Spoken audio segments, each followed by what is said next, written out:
this is a historic moment for a lot of reasons.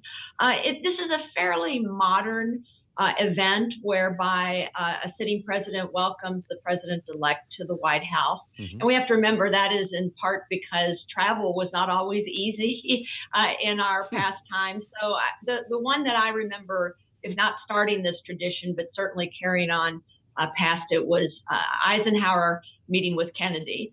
And there was not a lot of love lost between them, but certainly Kennedy, as a junior officer in World War II, respected the five-star general and his commander-in-chief, Dwight Eisenhower. So they had a meeting at the White House. And again, this is continued, except as was said, that was not a courtesy that was afforded by Donald Trump to Joe Biden 4 years ago, because Donald Trump didn't believe, or at least said he didn't believe, that Joe Biden had won the election. So it's historic because it's symbolic of the passing of the torch, but there's also content in the sense that that symbolism has content, and it's good for the American people to see a smooth transition, and it's good for the world to see that as well.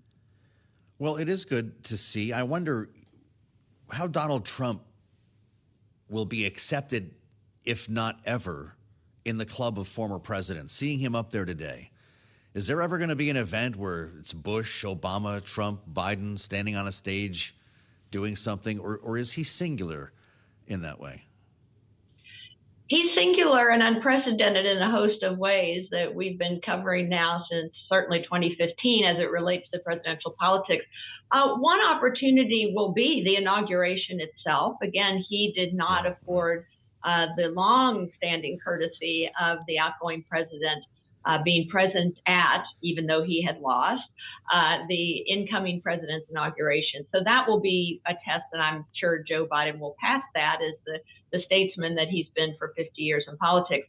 But I think the next opportunity when we will see something like that potentially would be the opening of the, it's not being called Presidential Library, the Obama Presidential Center in Chicago, which should come up in the next year or two. And that is typically when all the former presidents come for that opening of a former president's library or center. And usually all the first ladies come as well. And they are all pictured as a group, first the presidents, then the first ladies on stage. And so we will see. Maybe this is a different Donald Trump presidency. It's hard to imagine that his personality will change over this, but we're seeing a different kind of transition with his appointments. So maybe he will be a different style president from his first term. It remains to be seen.